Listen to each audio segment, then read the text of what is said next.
Mathews continues the Peter Pan speech series with a tribute to Tinkerbell, the world-famous fairy.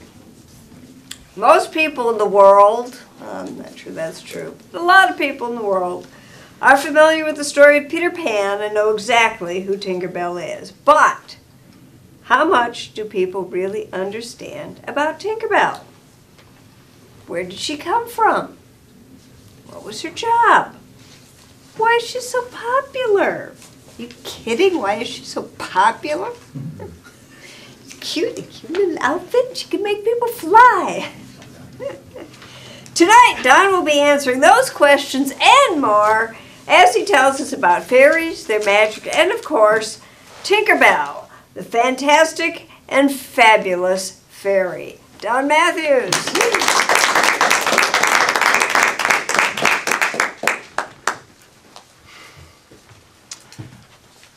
When a newborn baby laughs for the first time, a fairy is born. When people quit believing in fairies, a fairy dies.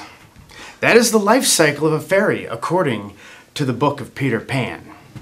Madam Toastmaster, fellow Toastmasters, and our welcome guests. What are fairies, anyway? Fairies, by definition, depending on what fictional literature that you read, fairies are the magical creatures that carry out Mother Nature's orders. When Mother Nature says it is time for spring, it is the fairies that get together and they bring springtime and they make it colorful. They paint the flowers. This is why when you go to bed at night and things are gray, but that spring morning when the snow is melted and everything is colorful, it is because of the fairies. They are the ones that dig through the snow and let the tulips rise. They are the ones that wake up the hibernating animals and tell them it is time to get up. That is what the fairies do. There are many different kinds of fairies. You have the springtime fairies that I just spoke about, the summer fairies that bring summer, the fall fairies that bring fall, winter. You also have the forestry fairies that take care of the forest. There's even a Toastmaster fairy. They're the ones that make you forget your books when you don't come. Or if you forget something in your speech, it's their fault. Or when you've done such a fantastic job in a speech, it is also to their credit. There are many clans of fairies. And the one clan that Tinkerbell was brought into was the tinkering fairies. The tinkering fairies, they are the ones responsible for making all the tools that fairies need. Paintbrushes, magnifying glasses, scissors, knives, anything that they need to do their job, the tinkering fairies make it. And when a fairy is born, they are brought into one of these clans by whatever their talent is. Now, Tinkerbell was brought into the tinkering clan. Now what's interesting is most tinkering fairies are big and they have big hands and they're hairy and not that good looking, but Tinkerbell was brought into this clan, but she has small hands, a small body. Very, very different. And what makes her so fantastic is this was one woman right here that said, you know, I don't want to do this. I don't believe my destiny has been predetermined. I'm going to go do something else. So she went out and she went out to be a springtime fairy. And she failed. So she tried to be a summer fairy and she failed. She tried to be a Toastmaster fairy. And she failed. It drove her to drinking.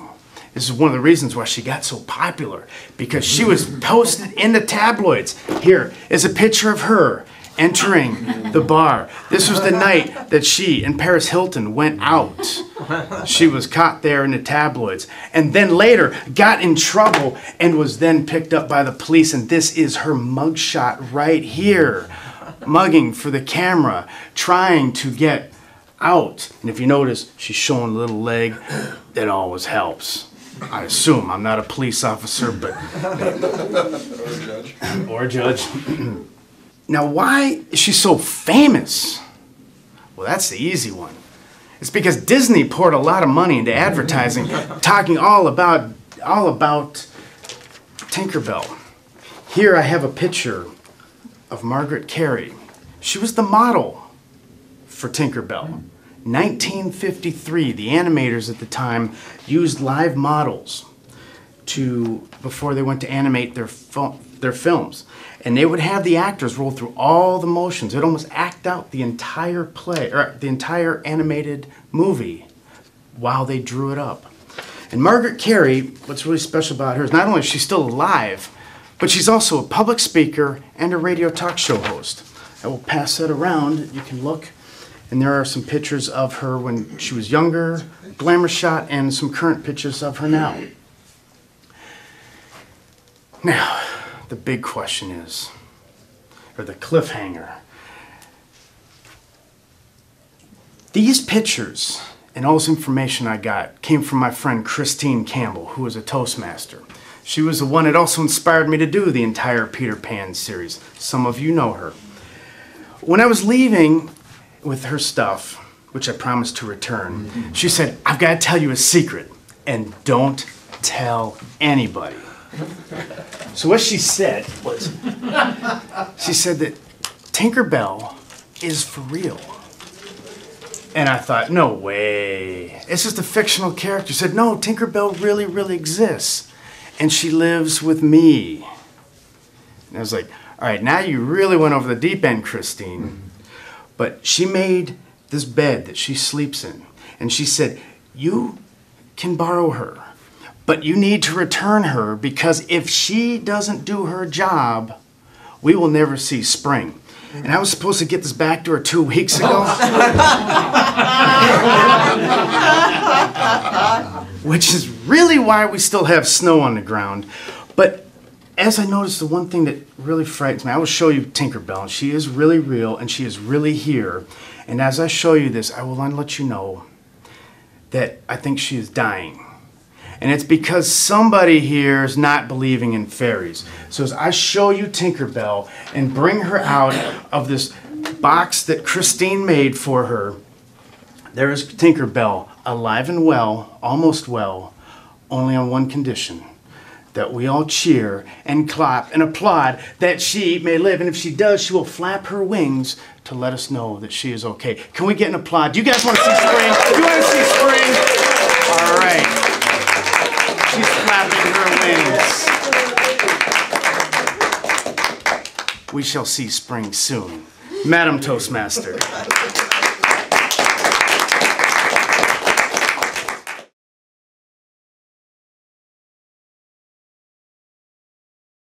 And now to evaluate Don's speech, I will bring up Kent.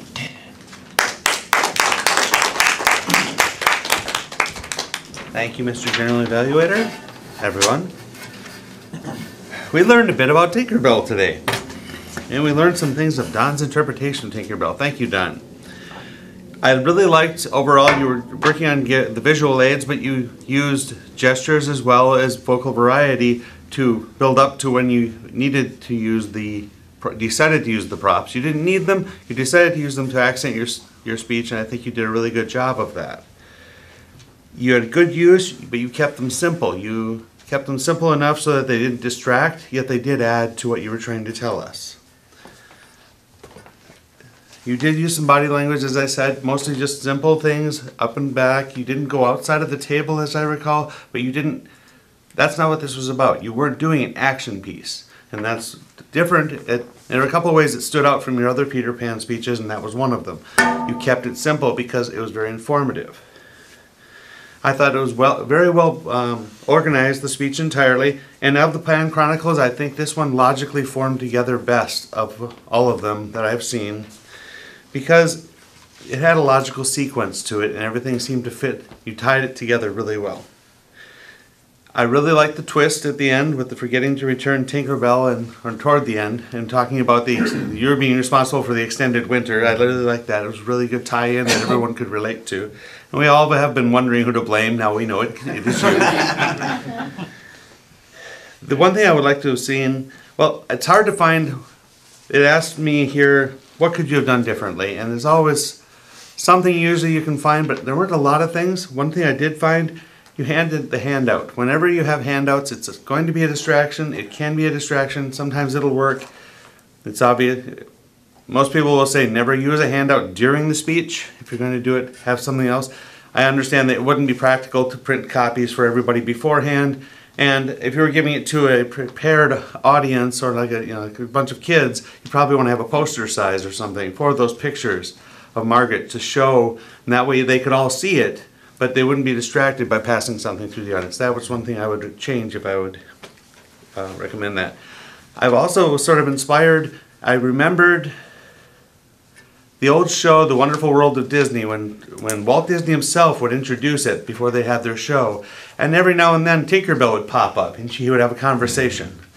Sort of like the more recent version was on Jurassic Park. He had a little creature or a little character pop up animated. It would be hard to do the character, but you could still have a conversation with Tinkerbell who nobody else could hear.